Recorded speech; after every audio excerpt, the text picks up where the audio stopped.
I told you, Mr. Harper. One day my name's gonna be on that stage, maybe even higher than yours. The class went quiet.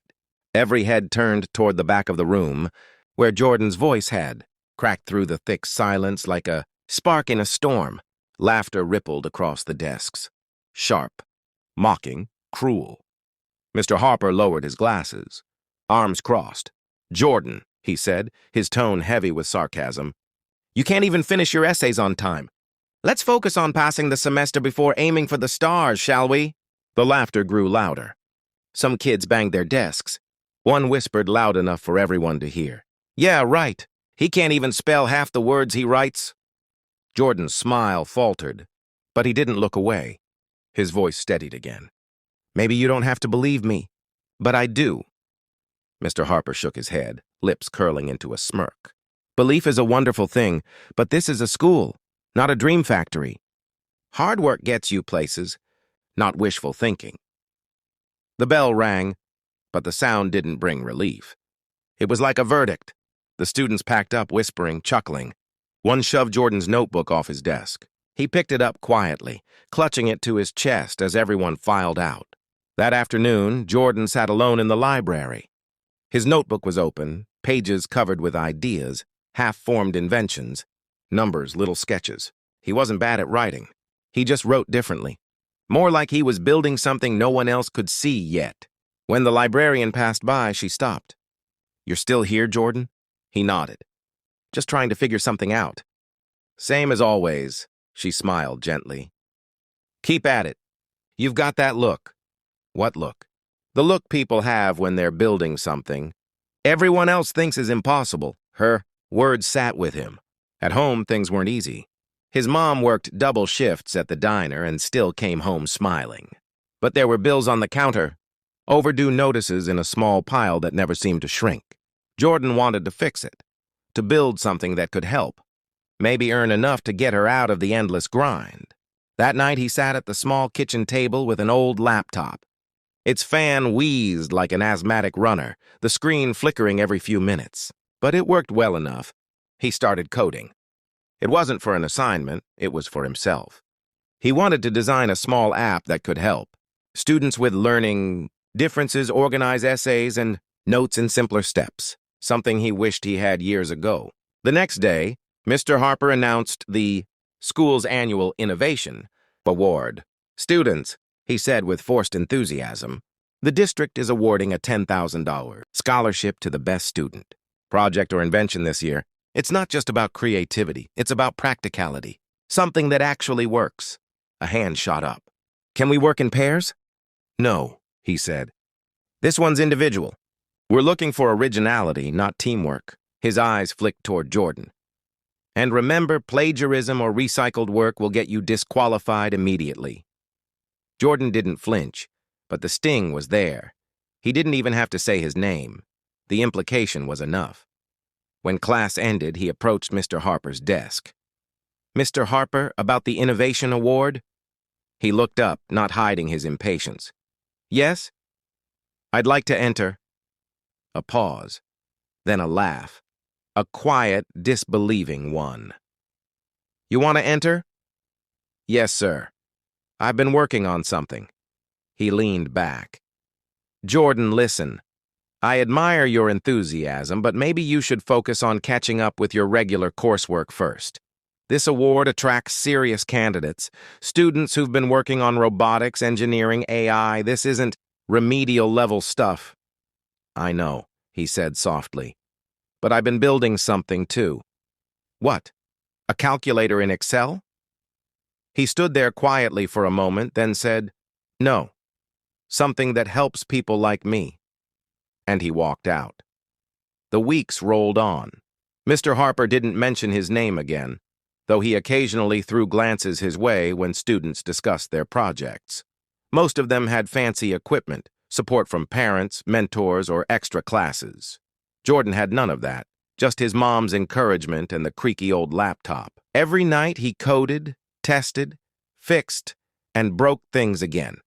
Sometimes he'd fall asleep on the keyboard.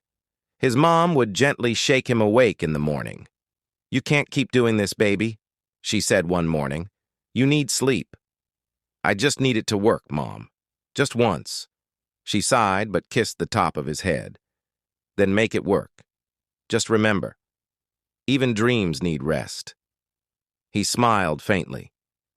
I'll rest after I change something. At school, Mr. Harper was coaching his favorite student, Derek, the golden boy. Straight A's, polished speech, parents who donated to the PTA, and a project that looked like it came straight from a university lab. You're exactly the kind of student this competition was made for, he told him. Presentation, clarity, confidence, all in one. Derek grinned. Thanks, Mr. Harper. I just hope the judges see it too. Oh, they will, he replied. Then, lowering his voice, he added, just make sure your slides are ready, and maybe keep your focus. Don't let distractions pull you down. He meant Jordan. Derek nodded. Yeah, don't worry. I'm not worried about him. One afternoon, Jordan stayed late to print some code results. The printer jammed, of course. As he tried to fix it, Derek and a couple of his friends walked by. What are you even doing, man? Derek asked. Working, Jordan said without looking up. Working on what? A miracle? One of them laughed. Jordan pulled out the stuck paper quietly. Maybe. Come on, bro. You think you're gonna win that award? They're giving out $10,000, not participation trophies. Jordan didn't reply. He just picked up the pages and walked out. 3 days before the submission deadline, the laptop died. Completely. The screen went black, smoke curling from the side port. Jordan's chest tightened. He sat there staring, willing it to come back. It didn't. He buried his face in his hands. Months of work. Gone. When his mom came home and saw him sitting still at the table, she asked quietly, "What happened?" He told her. She sat down beside him. "Do you have it saved somewhere?" "Some parts. Not all." She was silent for a while, then stood up and walked to her purse. She came back holding a small envelope, the kind that looked like it had been opened and resealed too many times. She placed it in front of him. "Take this." He looked inside. Cash. Not much. Maybe a few $100s. "Mom, don't argue. Fix it. You can't give up now. Not after all that work. Where did you—" "Tips from last month. I was saving for the light bill, but maybe this is a better kind of light." He wanted to refuse, but her eyes told him she wasn't asking, so he hugged her instead. The next day, he bought a used computer from a local shop. Slow, but good enough. He stayed up all night retyping, rebuilding, rewriting from memory. By dawn, he had something again. When he hit run and the app finally loaded without crashing, a small notification popped up. "Welcome to Flow Note. Learning made simple." He smiled through tired eyes. "Welcome, huh? Let's go then." Submission day. The gymnasium buzzed with energy. Tables lined the room, each holding models, gadgets, glowing circuits. Jordan's table was plain, just his laptop and a small printed board explaining the app. He stood quietly as judges passed by, some nodding, some not stopping at all. Mr. Harper stood across the room, watching. When he saw his setup, he sighed softly. He should have just turned in an essay, he muttered under his breath. When the judges finally reached his table, Jordan straightened up. "What have we got here?" one asked. "It's an app for students with learning differences," Jordan began. "It breaks essays and projects into smaller, easier tasks. It gives feedback in plain language and rewards focus instead of speed." The judge tapped on the laptop. "And you made this?" "Yes, sir. From scratch." "And you tested it?" "On myself. It helped me finish my own essays." The other judge smiled slightly. "That's clever." They thanked him and moved on. Jordan stood there, heart racing, unsure if they'd liked it or not. When it was all over, Mr. Harper approached him. "Well," he said, "you presented better than I expected. I'll give you that." "Thanks," he said quietly. "But let's be realistic, Jordan. This level of competition, it's beyond what you can achieve alone. He looked at him, eyes steady. Maybe, but you'll still see my name somewhere. He chuckled lightly. Confidence is cute. Results are better. He smiled faintly. We'll see. That night, the results were still pending. Jordan lay in bed, staring at the ceiling. He wasn't sure what would happen, but he felt something shift inside him. For once, he wasn't chasing approval. He was chasing purpose. And somewhere deep down, he knew the story wasn't over yet. The next morning, the school was buzzing like a beehive. Posters from the innovation fair still hung on the walls. Some students bragged, others whispered about who might have won, but no one mentioned Jordan's name. In the teacher's lounge, Mr. Harper poured himself coffee, chatting with a few colleagues. Derek's project was phenomenal, one teacher said. Those robotic simulations? College level. Mr. Harper nodded proudly. He's one of the most disciplined students I've ever had. I'm sure he'll take the award. And that other student of yours, Jordan, right? He hesitated. He tried. I'll give him that. But this competition is out of his league. Sweet kid, but unrealistic goals. A voice from the doorway interrupted him. Isn't that what we're supposed to teach them? To reach beyond what's realistic? It was Mr. Patel, the math teacher. He smiled faintly. I saw Jordan's app. It's not flashy, but it's smart. Practical. Mr. Harper looked uncomfortable. I'm not saying he didn't try. I'm just saying innovation requires a foundation. Mr. Patel shrugged. Sometimes foundations are built from people everyone underestimated.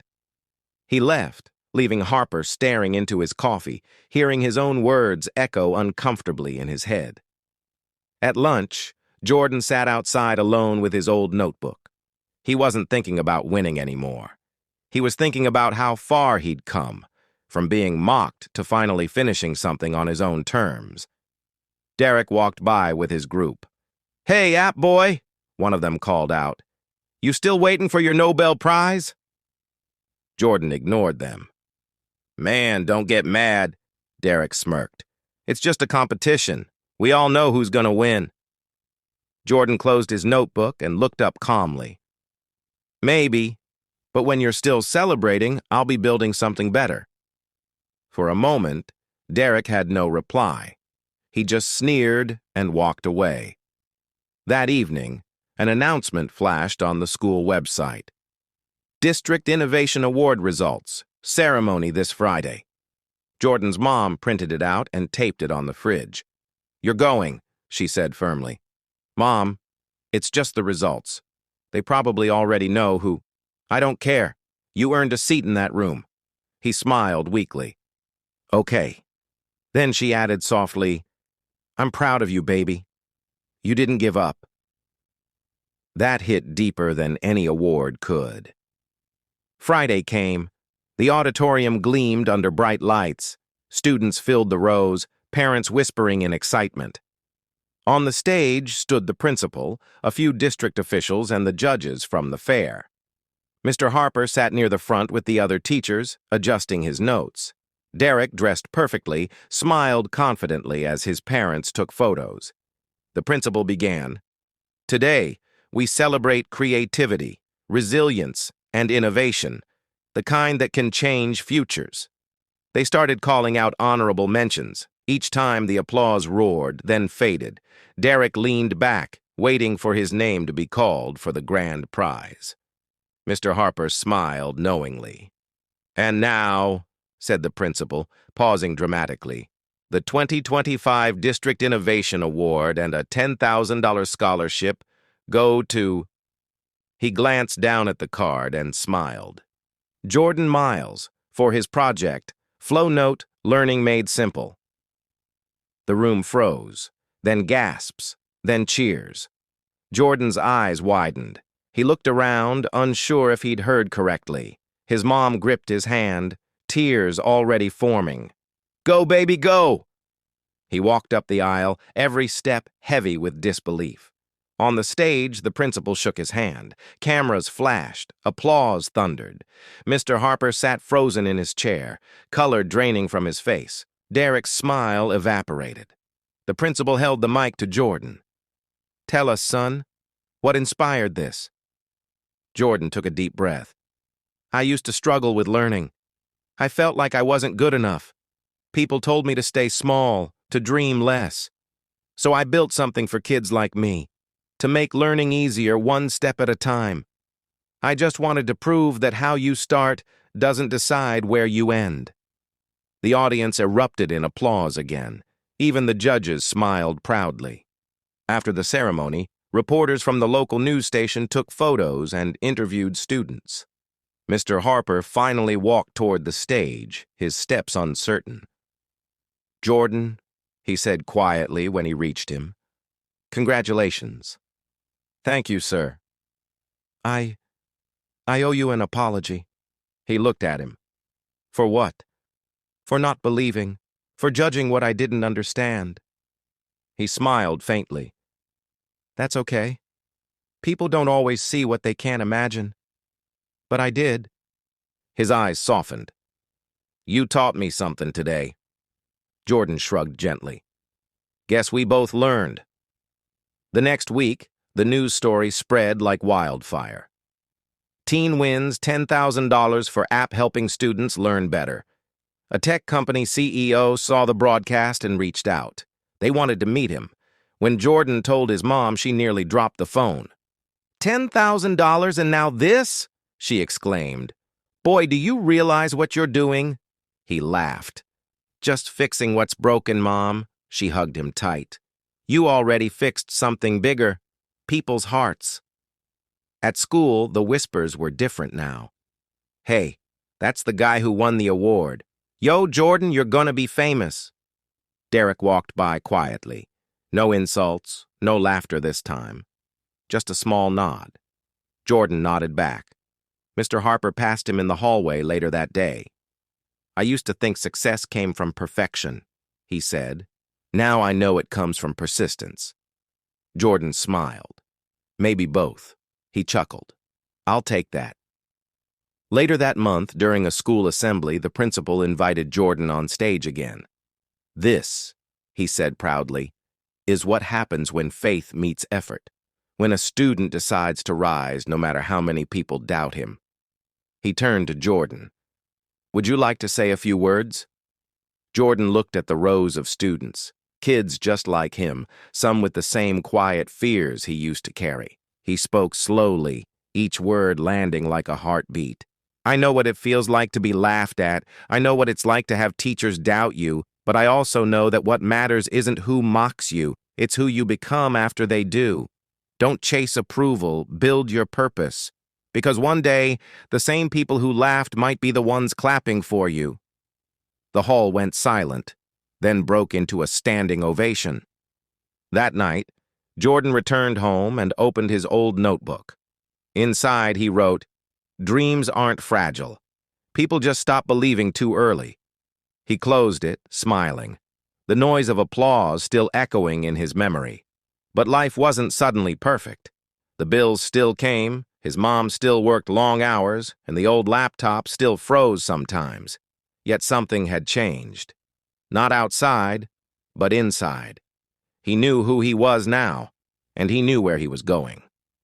When Mr. Harper passed the trophy display the next morning, he stopped and stared at the golden plaque beneath the shining award.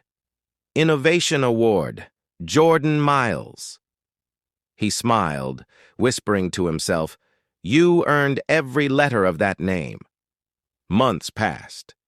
The name Flownote began to spread beyond the school. A small startup reached out, offering Jordan a chance to license his app. The deal? $250,000 up front, enough to change everything at home. When he told his mom, she covered her mouth, tears streaming down her face.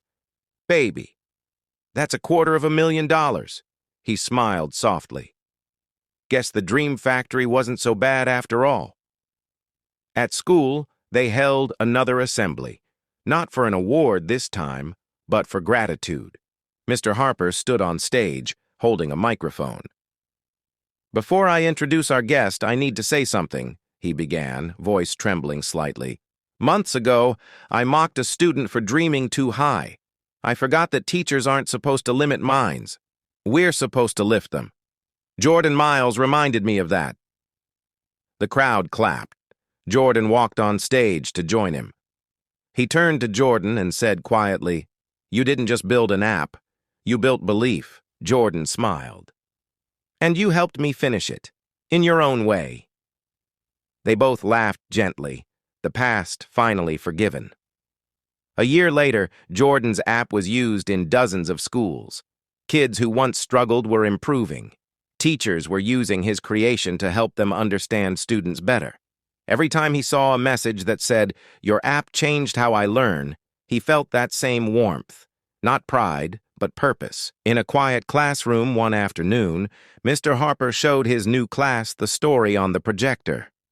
"Remember," he said softly, "you never know who's sitting in your room.